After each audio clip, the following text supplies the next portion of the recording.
Halo teman-teman, mari kita ngulik dengan ringkas hal-hal yang perlu dipersiapkan untuk registrasi GoAML Koperasi. Sebelum kita melaksanakan registrasi GoAML, alangkah lebih baiknya kita mempersiapkan persyaratannya. Agar ketika kita sudah di dalam web aplikasi GoAML, kita tidak kalang kabut mencari dokumen-dokumen untuk isian GoAML.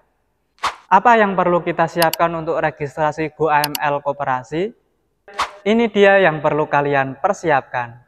Pertama, kalian siapkan surat penunjukan petugas administrator dan petugas pelapor yang di dalamnya sudah include surat pernyataan. Ini contoh untuk surat penunjukan petugas administrator. Jangan lupa bubuhi stempel koperasi. Dan ini contoh surat pernyataan petugas administrator. Selanjutnya, berikut contoh surat penunjukan pelapor.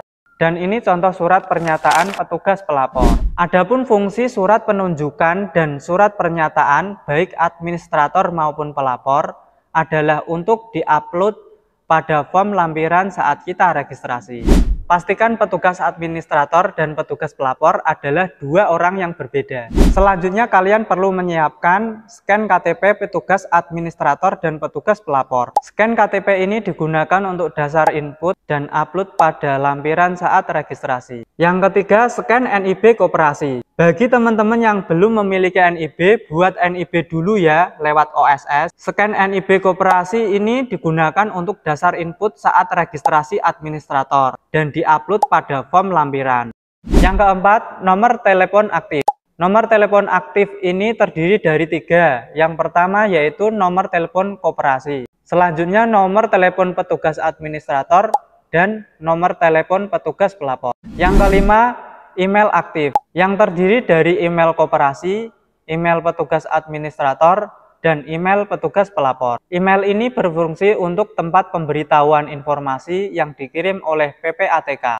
Yang keenam, ID organisasi. ID ini diperoleh ketika registrasi organisasi dan administrator disetujui oleh PPATK dan digunakan untuk registrasi petugas pelapor. Agar lebih jelas hal-hal apa saja yang perlu dipersiapkan untuk registrasi GoAML Koperasi, yuk kita ulang sekali lagi. Hal yang perlu disiapkan adalah: pertama, surat penunjukan petugas administrator dan petugas pelapor yang di dalamnya sudah include surat pernyataan masing-masing petugas yang nantinya diupload pada lampiran saat registrasi. Kedua, scan KTP petugas administrator dan petugas pelapor sebagai dasar input sekaligus diupload pada lampiran saat registrasi. Ketiga, scan NIB Koperasi.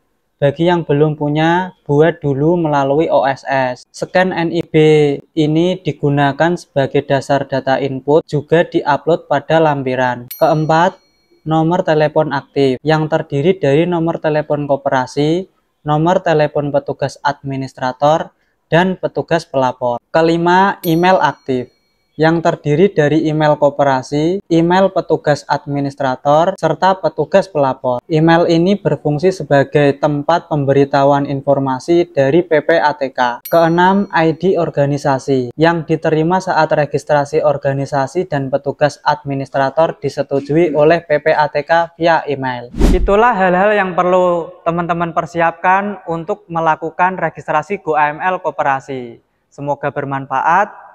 See you next time.